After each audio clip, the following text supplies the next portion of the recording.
Tracy Amigos, former football coaches turned insurance agents to talk about Texas Aggie football. He probably does have all that stuff. Yeah. You better be real careful with that, Seth. All right, Yeah, guys. that's true. Yeah. Well, welcome back to the Trace Amigos. A lot better to come back after a win. Just three old coaches sitting down here breaking down some film of last week's game, getting ready for the Florida game this week. My name's Matt Fulmer. I'm got an agency here in Hallsville, Texas. Just want to mention to anybody listening, if your church is going through a hard time, either their insurance is being non-renewed or rates are going crazy, feel free to reach out. I've got a lot of churches calling me right now, seeing if I can help them with their insurance. Would love to see if I can help you. But let Mark, who's down in Carthage, introduce himself. Go ahead, Mark. Yeah, down here in Carthage, we are the football capital of high school football, as far as I'm concerned. But anyway, I have an agency here in Carthage. We also doing a lot of churches, trying to navigate that. Been able to do that. It's not an easy navigation, but with the Rollo market that we have a lot of carriers. We can find you a place. I love doing the commercial side, especially some of the oil and gas stuff and the compliance things they go through with their GL and umbrella and workers comp. We can manage all that. So we're here for you. And, obviously these days on the personal side, auto rates are crazy, but Progressive seems to be pretty competitive right now. We're writing a lot with Progressive, and their rates seem to be the most, the best. I would just say competitive. They're not great at this point, but they're beating other people now. So. But if we can help you, we're here in Carthage. Come see us. All right, Seth, tell us a little bit about yourself. Hey, my name is Seth Drennan, and I've got a better camera and better microphone now, so that should help a little bit with this whole thing. I'm located in Gilmer, 16 years as a coach, various East Texas schools. I can echo what Matt and Mark are both saying with the markets. That's one of the things that it's harder for us to throw our hands up and say, well, we can't figure something out. Like if you come here for your tough stuff, typically we can find you something somehow, some way. I will say I had a great Aggie football analogy for what I wanted to plug. I've done a couple of med subs lately, Medicare supplement. Those are for people who are, close to 65 years old. And to me, they remind me of the offense we had the last few years. They're very, very hard to execute, very complicated, and also get blitzed a lot. When you get close to 65, your phone's going to start ringing. The mail's going to start flowing from every agency in the nation trying to get you to do med sup with them. And anyway, hey, we do it too. So that makes us kind of a one-stop shop. If you need it to be that way, you got one person to reach out and call. So yeah, Medicare supplement is a great analogy for Coach Fisher's offense. So let's move on. There you go. All right. Well, we'll start off breaking down the McNeese game. I think it went pretty close to how we all hoped it would go. My good, we're going to do the good, the bad, and the ugly. My good was the offensive line again. I think maybe after the last couple of years, any positive on that, I just glean from it and I just get excited about because I think once you get that figured out, the rest can really fall into place. And there's a particular clip that we want to show you here, just talking about staying on your blocks, having an understanding of what your schemes are, and no confusion and coming off the ball firing. So, Seth, you want to pull that up? So if you see here, we're going to run just an inside zone is all they're running here. And these guys come off the ball. You can see them, especially these two guys here. Watch this, double pancake. 1, 2. And so that's really what you want to see. I know that's McNeese State. I know that's not Florida, Notre Dame, Alabama, whoever. But the fact that we're staying on blocks and we're taking the right steps, and we're not Clemson, we're not running counter both ways and having our guard and tackle run into each other in the back of the field. So that was my good for the week. This week gave up no sacks and had 333 yards rushing, which was awesome. So, Seth, what you got for the good category, boss? All right, I'm going to echo you on the offensive line. And what's funny is Matt and we watched the film and we both had the same clip earmarked to show today, and of the guards showing that nastiness. You really want your interior guards to kind of have a little bit of that in them. And Reed Adams and Bisantis, dude, they definitely got it. I grade when I watch the offensive line, I kind of am tough on Bisontis sometimes about having bad hips, but I will give him credit. He did grade. I think he was the highest graded offensive lineman this week, according to Pro Football Focus. Nationwide. With like a 98.9 or something, like meaning, I mean, I don't care who you're playing. It's hard to be that good versus air, much less a live opponent. So that's good to see because these are the things we haven't done this. Like, I mean, we played Abilene Christian last year and they were in our backfield all day. I was like, we can't block Abilene Christian. And no offense. And they didn't even have Farrell playing for them, Matt. No All-American defensive end. So I know, anyway, but Tech had trouble with Abilene Christian this year too. So yeah, that's true. But yeah, that's true. That's true. They might be better than I'm giving them credit for. But either way, when you're an SEC team, it's like you better take care of that up front, and we did. I will point out that was the most rushing yards we've had in a game since 2018. So that was the golden era of the previous administration. And so that was good to see. I mean, in your second game in with the new administration. And then the other thing is I was just looking across the board and there are no seniors on this offensive line. That doesn't mean somebody like Reed Adams might play his way into a draft pick. I mean, he's put on a lot of good film. He's a big dude, shows the capability of mauling you a little bit. So that doesn't mean we might not lose anybody, but according to classification, they could all five be back next year.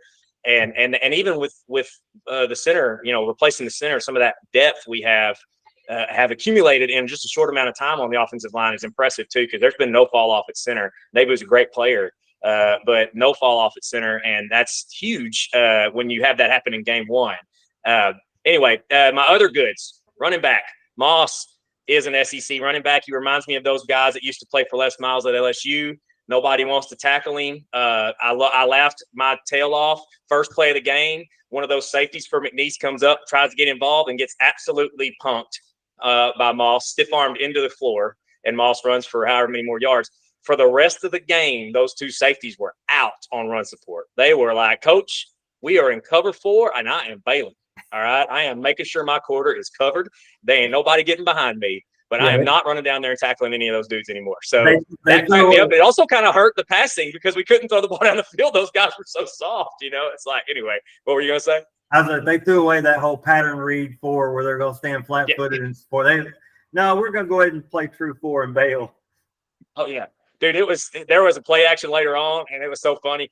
For just a second, they kind of slowed their back pedal down, and then when they saw it was play action, they're like, oh, yeah, baby. Let's get out of here. We're going to go cover these posts, and crack me up.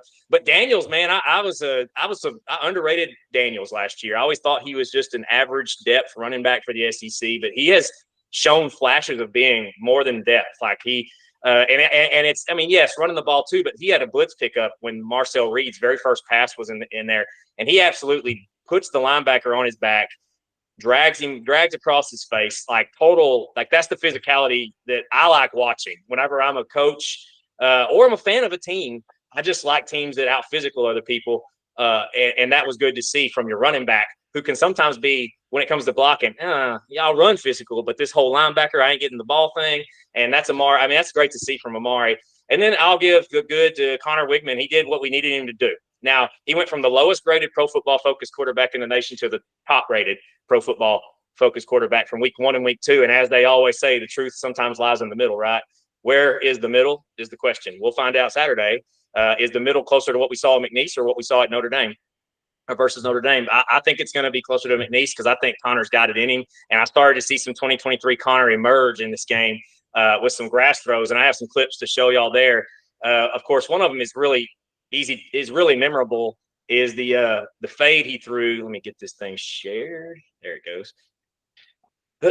The fade he threw to Mike in the end zone was a vintage 2023 Connor Wigman throw, where if we pause this right here, the corner has inside leverage and Connor's going to throw it out here. Maybe Noah doesn't catch it, but it's an incompletion at worst. And so that's the kind of, when we talk about throwing to space or throwing the grass, that is what he put on film repeatedly last year. And that is what had non-A&M biased people saying this guy could be the first overall pick in the draft. It was out there. And then he come out in Notre Dame and rattled everybody's faith in that potentially. But that was a throw I saw where I was like, ooh, that looks like last year. And then this one is not maybe as impressive because it didn't end in a touchdown. But my favorite throw was on this one here from an RPO. So you have the offensive line blocking counter, and he's reading this linebacker. He's going to throw a slant up top, and this slant is actually covered pretty well. So you'll see he throws the ball on the backside of this. That's a really tough throw to make. It's almost impossible to do on purpose. It has to just kind of happen instinctually, and he did it. And this is old, like right there, puts it on that back hip so that it can be caught but not defended. I'm so glad you pulled this up because I saw the exact same thing. He's making sure not only is that corner's got it, he's making sure he doesn't lead it into this safety where he gets his head knocked off. And so even if he can sneak by that corner and catches it here, that safety's coming right downhill, going to blow him up. And so that was a great throw. Not only, like you said, it's behind him, so the only person going to catch it is Noah, but it also keeps him from getting hit. I will say that the whole thing on this that impresses me the most is they're blocking counter, so it's a counter protection. The edge rusher comes free, and he stood in, and in Notre Dame, he would have already leaked out to the right away from that and busted that play. And he stood in there and made that throw, and that's the old Connor that we saw last year. He does not here. That guy's right in his face, and he does not. He goes ahead and makes. Because if you notice, the biggest problem is you got a walk-on tailback that he doesn't get over there to help chip that like you probably hoped he would. But I think they just got caught. They were running a little bit of a smoke look on that with the inside backer and the outside guy coming, and that's going to happen. But can your quarterback stand in there and still make a play? And he did. Agreed. Last good. I had a lot of good. I got one more. Didn't really like Klein's game plan versus Notre Dame, and I'm the biggest Klein fan there is. As a nerd, I'd already watched his film long before he came to A&M, and he was probably my top favorite one to watch just because of how awesome the run game was and what he was doing. At Kansas State with the talent level being not equivalent to his conference mates yet, outproducing the conference mates a lot of times, and he showed more in the passing game. We had heard about this in the spring, bringing on Holloman Wiggins from Arizona, who learned under Steve Sarkisian at his early part there at Alabama, who I am Sark for what he is. I'm not a Longhorn fan, but I'll give the guy credit. He's a really good offensive schemer and game and really good in the passing game, especially. And one of the things he does is it may be the most opposite from what Connor's been doing approach of shut half the field off, max protect the pocket, let him have a clean pocket, and one read. That's it. This is simple football. Make a throw, all right, where our guy can catch it. And, Connor's used to – last year, we were last in Power 5 in number of blockers kept in on passing plays, meaning we rarely ever max protected. We were usually releasing everybody, including the running back, which gets you hit a lot. And, the idea behind that is, okay, if your quarterback's perfect, can always throw the hot route right and all that, great. But I like to err on the side of let's just let him be a football player where he don't have to worry about all that. Step into the throw and throw a dot right to where you need it to be. Make one read. And we did 2 or 3 of those. And they weren't perfect, but seeing them we did none of those in the Notre Dame game. And we did some against McNeese. And I think that's something you're going to see expanded upon as the season goes on. So I did like what I saw out of Klein in changing the game plan, even for McNeese, where it would have been very easy to say, we're not going to show a thing. But I think reps were more important than showing, than hiding stuff. So that was good to see. No doubt. All right, so now the bad for me, and I know Seth talked about it, those safeties are bailing out. It's hard to have downfield explosive plays when you got safeties, setting at 20 yards at the snap. But I still would like to see some more explosive pass plays. Our longest pass play of the game was 31 yards, and the worst part of that, it was the backup quarterback that threw it. So, hey, Reed's looking good, but, there's a reason they're letting Connor take those first snaps. Let's see what happens in Florida. But that was my bad. So what you got, Seth? I'm going to call this the TBD, the to be determined, because there really wasn't a lot of bad. But it's fun to talk about where we're still kind of in the gray.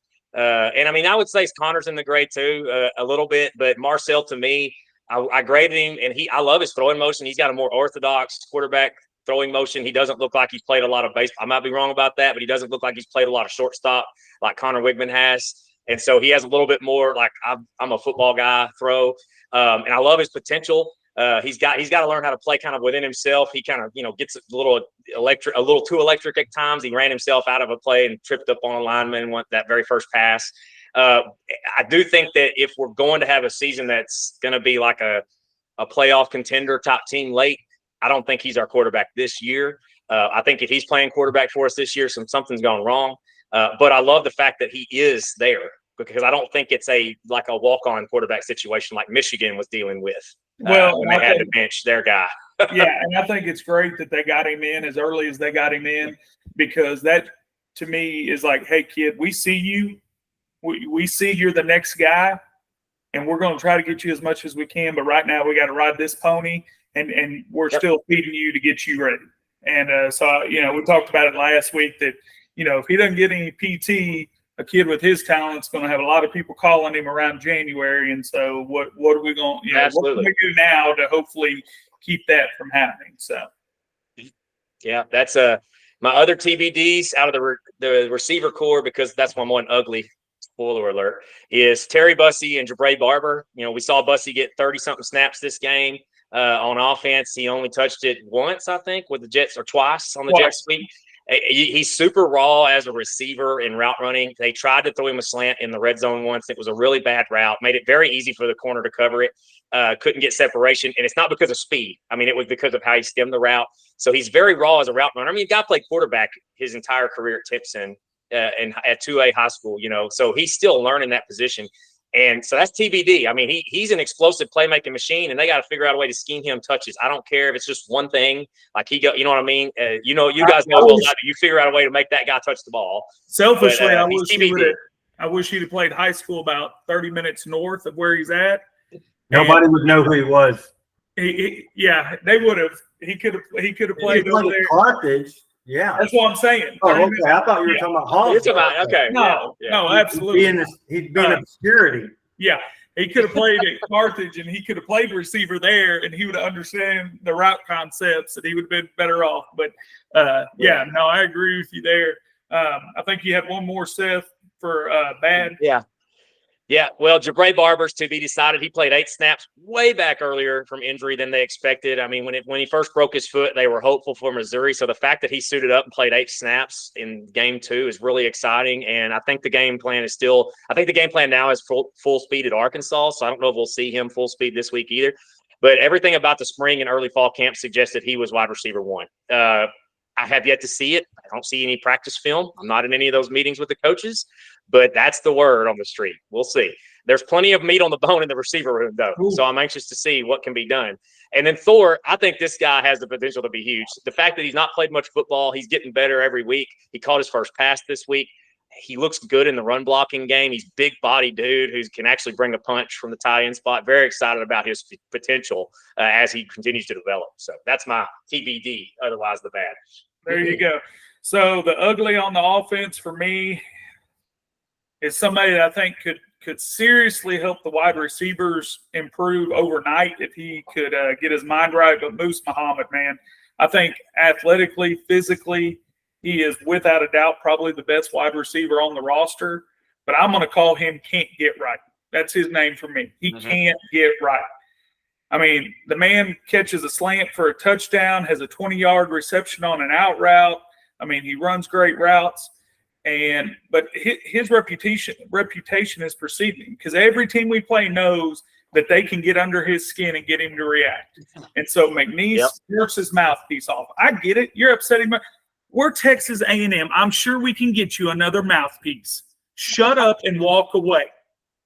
Yeah. But he just couldn't help himself. Yeah. It's amazing they left him in the game. I mean, he threw a punch and hit the guy in the helmet. I mean, it just by the rule, he should have been ejected. First of all, why would you hit somebody in the helmet with your hands? That's what you're going to make your money with. What are you thinking? I mean, the kid has so much potential, and every year he does something to screw himself, and he can't get right. It's tough. Yeah, so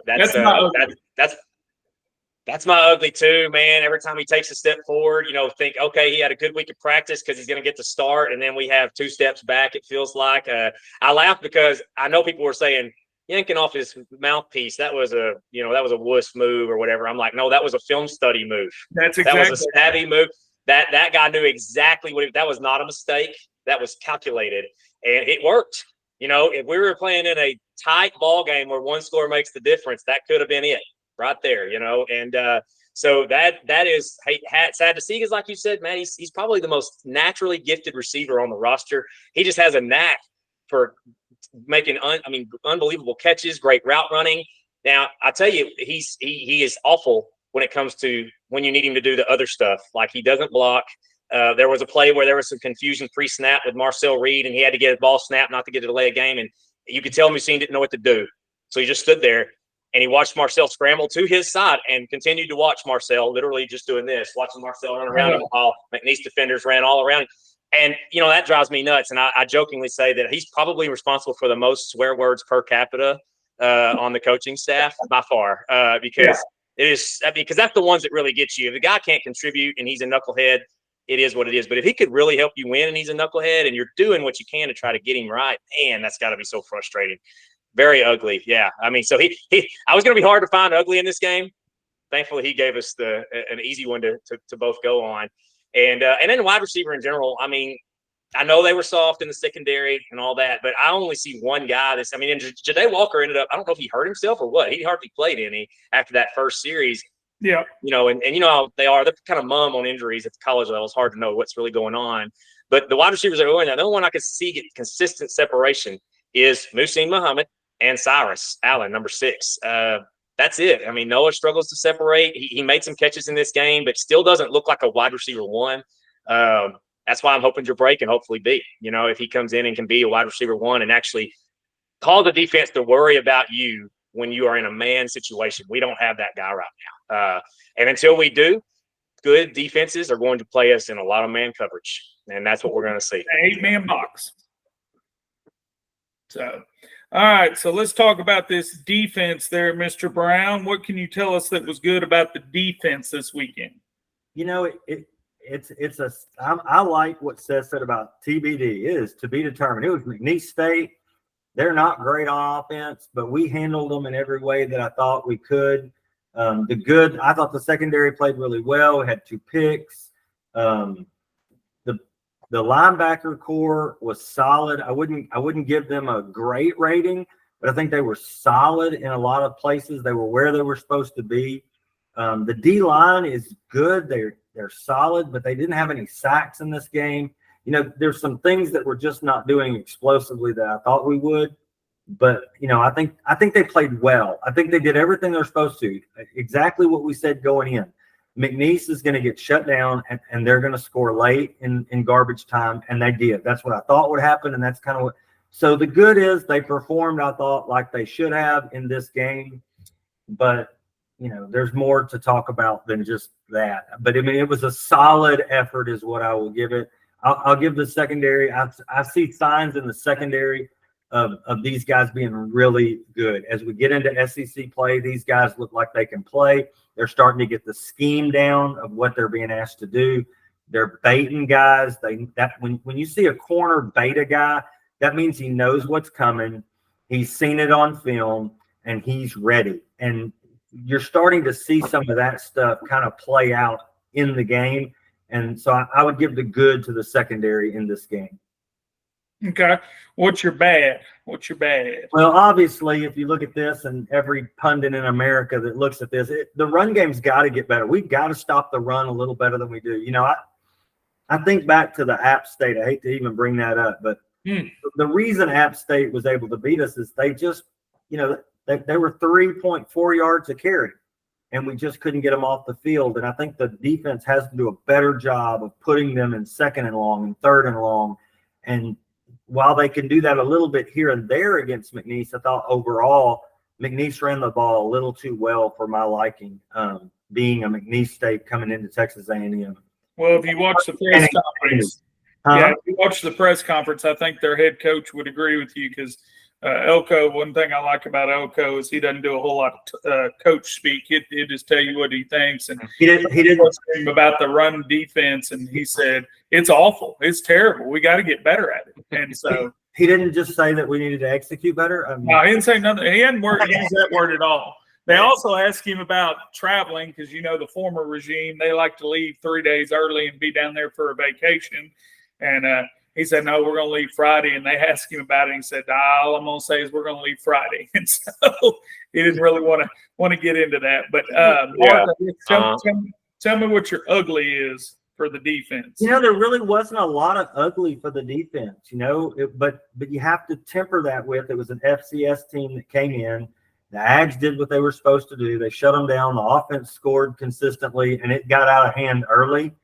So other than, the run game stuff and not having sacks, maybe, I just don't know if there was a lot of ugly, but it was just because they were efficient against a really lesser opponent.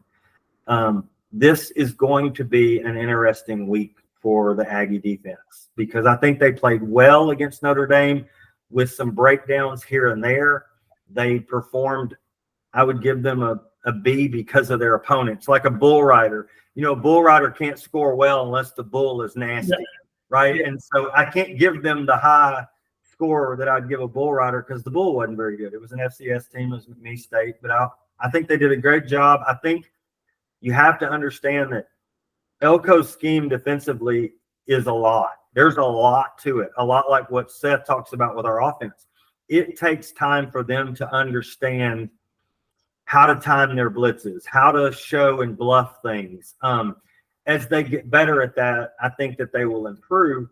I just would really like to have seen us manhandle McNeese State's running game. And we didn't – I don't think we did that. And that was – so the ugly is the fact that we just didn't manhandle them. You think back to the Wrecking Crew days of somebody like that came in. I mean, they had 4 yards at halftime or negative yards at halftime. I would have loved to have seen that. I think it's too early to ask for that. But so I think it was solid. Not a lot of ugly. It was McNeese State. We did what we're supposed to. Now it's time to talk football. Okay. Well, let's go over our predictions from last week because I always like to look back and see what, if we were even close. So my prediction, the score was exactly what it was. I said 52-10. I said it feels like this game we're going to be able to build some confidence in the run game, which we absolutely did with 330 yards rushing, and the passing game, which I do think there was some confidence built. It's hard when your quarterback only plays, less than half a game. But where I screwed up was I said the player of the week was going to be the tight end. He was going to have 4 catches for 75 yards and a touchdown. He had 1 catch for 11 yards and 0 touchdowns. So I really feel like that's a part of our offense we've got to start utilizing. We've talked about the wide receiver room, and we're not where we want to be there. And I really think we've got some cats at tight end that we really need to utilize. And there was one play in particular. I just don't feel like Wigman – I don't know the progressions in the pass game, but he doesn't seem to even look towards the tight end until it's like, oh, crap, I'm about to get sacked. And so, Seth, if you pull up that clip, there's our tight end here runs a corner route, and you can see he's open. I mean, as open as you're going to get. If that's an SEC game, throw it. What are we waiting on? Throw it. And he never even looks that way. Now, maybe he saw something pre-snap. He's going to look the other side of the field. I'm not sure. But I just feel like our tight ends have got to start being utilized. That's just a corner with a flat that puts that corner in that bad spot where he's got to try to pick or choose. And I think you had an opportunity to push the ball down the field and hit your tight end right there. But I think that's just one example. We can start utilizing these tight ends a little bit more than we are right now. So, Seth, tell us about your prediction there. I had him 58-3, and so where I was off was I didn't expect him to have a 19-play drive that ended in a touchdown in the fourth quarter that took a series away from my guys. So I know Klein's probably griping at Bateman, jokingly, of course, because I don't think Klein has really a bad bone in his body, from what I understand. I think he's a good dude, but come on, man, I got to get some more reps for these guys. Let them eat the whole fourth quarter up with a 19-play drive to McNeese. I don't care if it is the third string. I'll tell you what I liked was when they made the switch from Wigman to Reed. Reed got to run with the ones. They had the ones O-line, the one receiver, and that tells that kid, man, we believe in you. We think you can run this group. And man, talking about, I'm sorry, you got off on talking about working with the backups and stuff, but I was excited to see Reed get to run with those ones because I see a bright future for that kid in the future. But it's a long SEC season. We've got 10 games left and 8 conference games. I mean, so there's always, we haven't had a quarterback finish the season since Kellen Mond. So we might as well prepare, and I hope that ain't the case, but you can't just hope it doesn't happen. And that's one of the things I really liked about how the coaching staff approached this game was they needed to see run game confidence. They needed to see Connor Wigman get his groove back, and they needed to see Reed run a little bit too. And then how they did it, because some of the people I was talking to were griping earlier, like, we know we can run the ball against these guys. Why aren't we throwing it? It's like, what if you come out early and chunk it deep and he gets picked off twice, and now it's the second quarter and you're in a 0-0 ball game? You know what I mean? And Seth, let me just say, you look at the film that you just showed of the clip of the tight end. Those linebackers bailed. He's looking for the dig route over here right now. It's a clearing route and a dig route, and the linebacker bails and comes back. And then if you look even on the corner route, that's a cover 2 corner who is sitting in the hole. He's not covered. He's giving up the flat like we used to teach in Tampa too. Let him throw the 5-yard, and he's kind of sinks. And I think that was just too much for Connor on a third read to have to come back, and he just didn't want to let it go late and have that corner sink into it. No, I agree with you. The reason we had to run the ball so much is those guys did not want to come up. They wanted to bail. If they're going to give it to you, take it. And I like the fact that we did. We didn't force it. Right.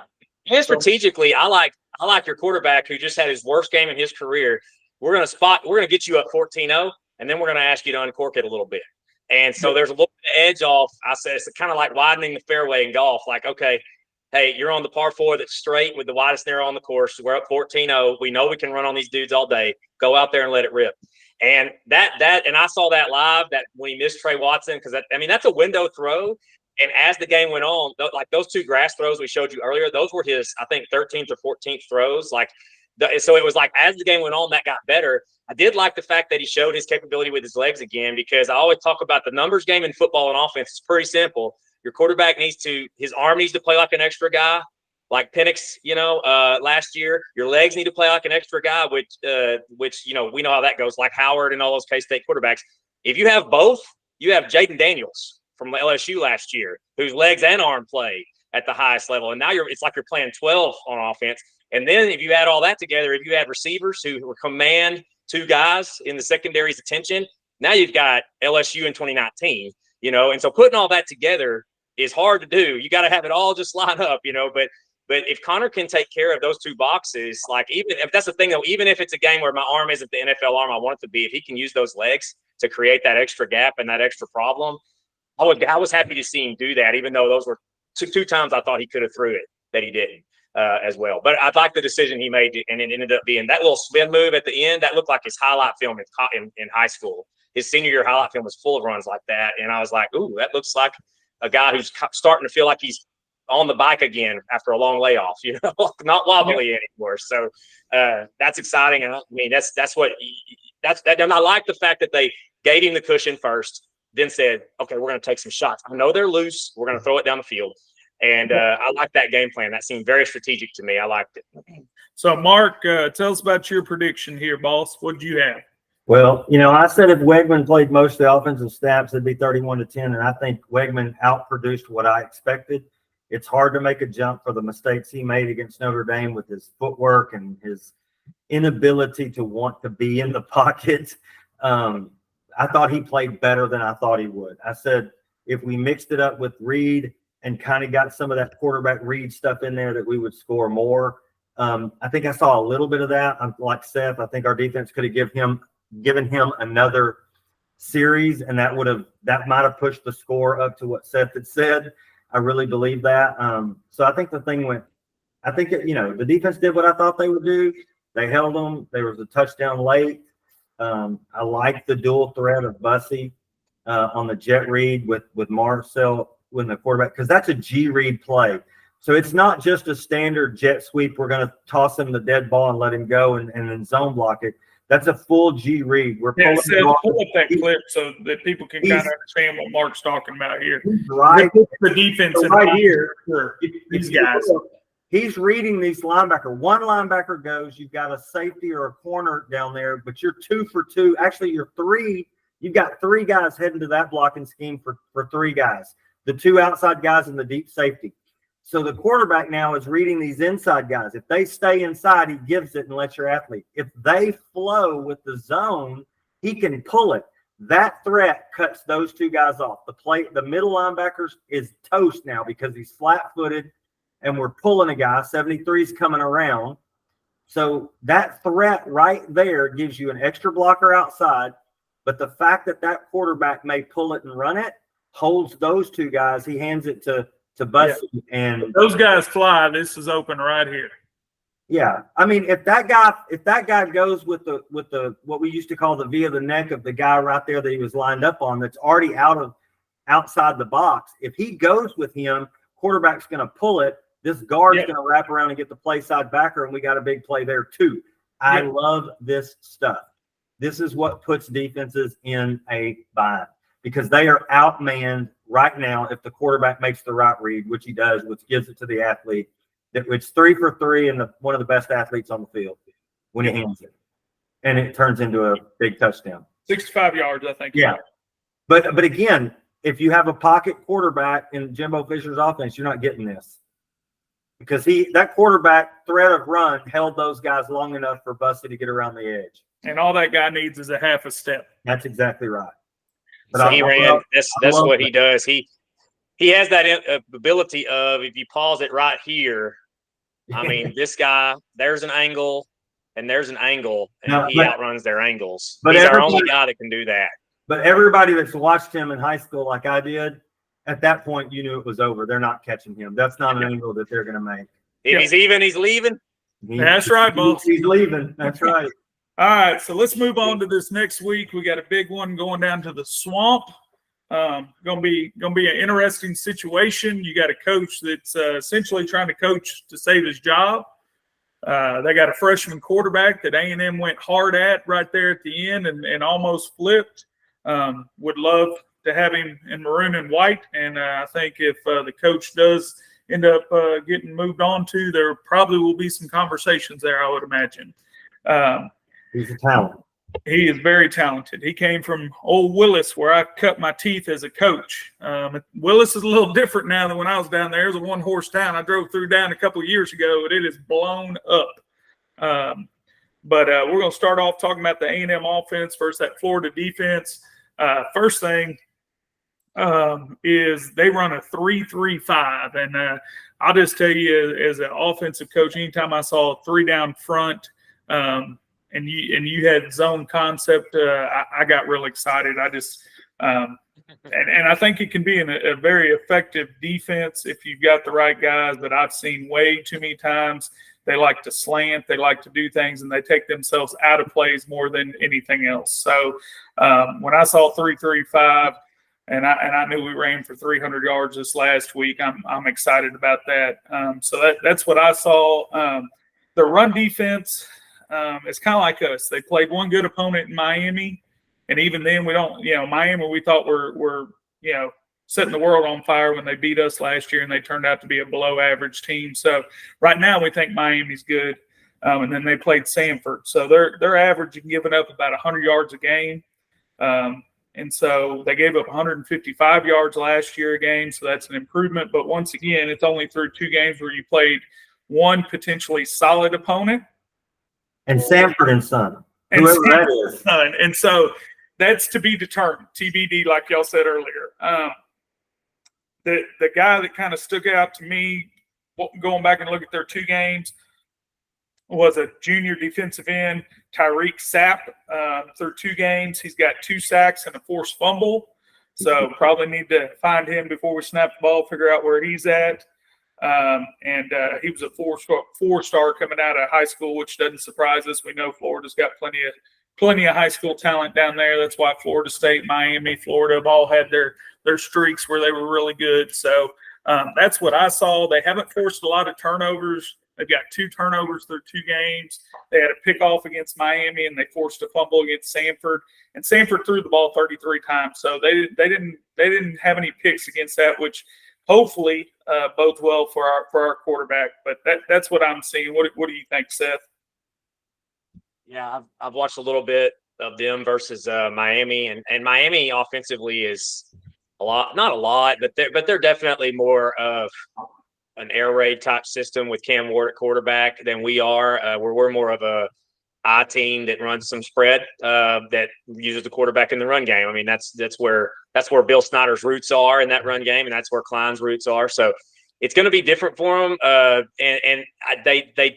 They are not as talent, or I'm not going to say talented. They are not as good as Notre Dame's defense. There is a lot of talent on that defense. They've recruited at a high level for a long time. Talent's really not been the hugest issue at Florida lately. I know some guys who know some guys in the coaching world, and they said they wouldn't be shocked if there's a defensive coach fist fight on the sideline at some point this season. Maybe we'll give them the reason for it. But anyway, they just, you can just tell there's some confusion sometimes in the secondary and things like that. They haven't shown a lot of cover one, but I do know, and I gotta throw some history at you about the 3-3-5. I do know the 3-3-5. It's very easy for them to roll into a single high look and play cover one and cover three. And if I'm their defensive coordinator, I watch that Notre Dame film, and that's exactly what we're going to do. And I expect to see that. If they play a lot of too high against us, then good. I don't think that's very good scheming, just to be nice. And anyway, 3-3-5, though, it was invented in New Mexico by Jolie Dunn to stop Jim McMahon at BYU. So and I coached for Coach Chancellor at Pine Tree. He was a big reason in the creation of that defense because he played that spur position that could do anything from line up as a non-technique to play a deep half safety. And because Coach Chancellor was a freak athlete. I was lifting weights one day after school, and he came in and he called me Dilbert, or he called me Delbert because that's how he pronounced Dilbert. He's Delbert, you lifting some weights? Yes, sir, I am. Kind of, I join you? Sure. This guy's probably 57 years old at this time. He starts loading the bench press. I do a set. I get off the bench. He's still loading the bench. He's 5 on there after warming up a little bit. He's like, you mind spotting me? I was like, Coach, I don't think I can deadlift this off of you if you can't do it. He goes, I usually can do it. He goes, I'll get about 3 sets of 5 in on this, and I'll be done. And he did it. 3 sets of 5. It blew my mind. Sometimes I think, did I really witness that? 56.5 with a giant wingspan, pushing 405 for 3 sets of 5 after a long. He said, I ain't lifted in a while. No wonder Joey Dunn was used to play a non-technique or a safety. It just proves that God creates us all with different skill sets, brother. Anyway. But sorry, I go off on my 3-3-5 talk because that's just such a weird. He and then listening to Coach Chancellor talk about that, he goes, I hated playing McMahon. We'd sack him and then tackle the draw for a loss, and then he'd get first down. Goes, every time, didn't matter. 3rd and 20, 3rd and 2, did not matter. Well, Mark, what are you thinking on the A&M defense versus Florida offense? Well, and to me, I'm just going to say this. North Texas is my alma mater. My daughter dances there, so I get to see them play a lot. And they're air raid Lubbock guys. Coach Morris there. And all of those guys love the 3-3 stack because when you throw it every down and you've got all these major concepts, they got answers for it. But the weakness is against the run. Yeah, okay, so you got your little jack or whatever you want to call it. What do you call him, a spur or something like that?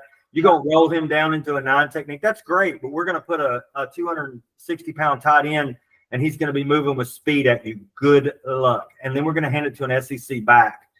So good luck with that 3-3 stack. It excites me. I think A&M is going to run the ball on them, and that's going to hurt them. So they'll pull those guys up. I would have been scared to death with last 2 years offensive line playing a 3-3 stack because there was so much confusion. And that's what it feasts on. Y'all know what feast on bad rules blocking schemes that they're not very sound. Mm-hmm. And what I've seen in 2 games is that we are extremely sound. We know what we're doing. We block our rules. And if you do that, Lord help you. If you're in 3-3-5, the offensive line can do that. When you start doing on that slanting, they're going to get you occasionally. It's just going to happen because they're going to guess right. You're going to get a -4 play, and you're going to get a 36-yard run. That's right. That's it. That's what I was going to say. They may get you on one, but then you'll gash them for 35, 40 yards on the next one. So I'm not a big fan of that. But Mark, you got anything on the defense? So looking at Florida offensively, because of the quarterback situation, having a young quarterback, I can't see their identity yet. They were much improved against Samford. But again, I mean, I don't know much about Sanford. I never even knew that guy that sold junk created a university. But maybe his son did. I don't know. But I think, you know, if A&M plays well, if they can get Florida off the field, and then A&M can really control the clock against that 3-3-5, you know, it's going to be, their coach is going to be, Ethel, I'm coming. So that we'll get Sanford and Son from him, because this is a big game for both teams. A&M has the loss against Notre Dame, and the expectations have been, you know, we weren't as excited. Now we played McNeese and we dominated them. They got blasted by Miami, but then they dominated Sanford and Son. And so who's the SEC contender here? Is it Florida? Is it A&M? I really believe it's A&M. A&M seems to have fallen into their identity a little faster. Still got a ways to go, but defensively, I think we're going to see some big plays against a young quarterback. We're going to give up some points against them because of their offense explosiveness ability and the fact they do have some great athletes over there. But I think if we can really control the run game and get them into third and longs, our secondary is much improved. We just cannot let one of these teams run the ball. You know as well as I do, these guys that like to throw it all, air raid, when their run game gets going, they will use it, and they will use it to your detriment, and you'll end up changing some things, and you'll get beat on a deep cross because of that, because you're having to get your safeties involved. So I think they'll score, but I think that A&M will control the ball. I really feel like A&M has a chance to go in and be different than the A&M team we've seen over the last few years on the road in the SEC. But this game will be a tell. You know, when you play poker, sometimes there's people that have a tell. Well, when this game is over, we'll know the tell on one of these two teams. It's either going to be Florida is about to have to do it all over again, or it's A&M really is not there yet with Elko. And so we'll have a tell at the end of this game in my mind. Well, and that's, yeah. So going into predictions, two things that I think always travel well. Good defense travels, and run game travels. If you've got those two things, you should feel good about road games. Not saying we're going to go down there dominate, not even saying we're 100% going to win. But when you've got those two things, you can compete pretty much anywhere. You look at Alabama, when Saban first got Alabama running, what were they known for? Defense, run game. And so and their quarterback taking a cussing during the game. I mean, any good coach is going to, let a quarterback know when he screwed up. So my prediction for this week is 24-17. I still don't feel super confident in our offense. Want to see some more explosive plays, especially in the run game. I think that this week with a 3-3-5, we start gashing them on the run. They're going to start cheating down some of those guys, and then all of a sudden you can hit them over the top. But I think that we can pull this win out on the road, kind of snap that streak we unfortunately have going of losses on the road, and win down there 24-17. My player of the game, I'm going to go with E.J. Smith. He didn't play last week. That's Emmett's son. Emmett played for Florida. I think his son would like nothing more than to go down there and put a stomping on his daddy's alma mater. So I think that's going to be mine. He's going to have a couple big runs, and he's going to score at least one touchdown. So that's my player of the game, and that's my prediction on the game. What do y'all got? Well, I will say this. I'm thinking 31-17 Ags. I really believe like the Elko era starts this week. I think this is I said that I feel like this game will be a tell, and I believe in my heart that the tell will be that Elko has got things going in the right direction. We're going to see the run game control the game. I think we're going to see the defense make a big play. If the offense can run the ball consistently, stay out of second and third and long, and can control the clock and finish drives, and we can see the defense cause some turnovers and some havoc, then it's 31-17 Ags. I'm going with my player of the game. I'm going to stick with my boy Trey Lee the third over there at corner. I think he's got a pick six coming. I watch what he does in the game, and I think that the dude is a lot better than people give him credit for. He's going to give up some stuff, but corners do that at times. But he's going to make a big play, and I'm sticking with him as my big turnover guy in the second half, and he will put the Gators to bed. And so maybe we can buy him some alligator senior boots when we're done after this week. There you go. Seth, what you got? I'm going to go with just because I know how us Aggies are. And so it's only just the football gods are going to do this to us. I'm going to go with a win. I got 31-24. I could see 31-27. And the offense, I think the offense is going to look good. I think we're going to run the ball effectively against Florida. I'm sharing something with y'all. This is part. Okay. This is my boy with the stats. I like it. My boy. I like what you said about defense. Yeah, I know. Defense and run game travel, right? Defense and run game travel. I agree with that. And I think that's how you win road games versus in the SEC, and you might grind out some victories you otherwise may not have. I also think that those are what raise your floor.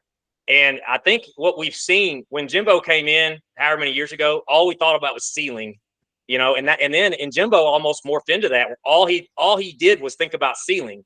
If we get all these 5 stars in the same locker room, we're going to win. All I got to do is get them on the field. Doesn't matter what's going on outside of that. And then that West Coast offense, how he thought about that was, if I can get this executed, it's going to be hard. It's a hard to execute the offense, but if we can get it executed, we're unstoppable. And that was all about the ceiling, right? I think Elko couldn't be more opposite in that. He's probably he's building the floor. Like, hey, let's get the floor up there, because no matter what, since we've been in the SEC, we are an 8-4 ball club. Okay, 8-4. We are 4-4 in conference. There it is, right there. That's the median and the average for you stat people. If Elko's era turns to 9-3 and 5-3, that's a huge uptick. That means we're a borderline playoff team each year. You know what I mean? So to me, getting that defense going like Elko we know is going to happen, and then the run game becoming who we are identified with, that's going to raise the floor. And then how do you raise the ceiling? It is those things Jimbo is doing, but you can't focus on that and only do that. You have to do the floor first, in my opinion, to build. And this is a great opportunity to accelerate that. Do I think a loss at Florida kills Elko's whole tenure? No, he's only in game 3. I know us Aggies, after what we've been through the last few, it seems to be like we're thinking that way.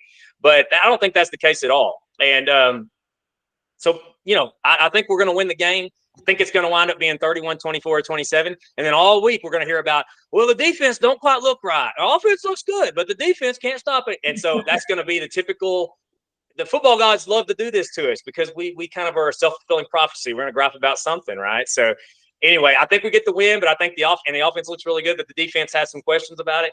I hope not. Look, I'm going to tell you something. This game could get out of hand for Florida quick. If we come out and score 14-0 and that Gator crowd is like, I'm hitting the exits, I'm out on this whole Billy Napier staff and all that, then it could just be like a graveyard for the rest of the game. And it could get out of hand really quick. I think if you allow them, like y'all said, if we allow some explosive plays, particularly early, it still could be. I mean, we could potentially win the game, but it could be the juice will be flowing in the swamp, and the home crowd. You feed off the energy. It's a tough place to win, even if the Gators are down. That's a rabid atmosphere, and I'm glad it's at 2:30. I'm actually glad they made it at 2:30 and not prime time.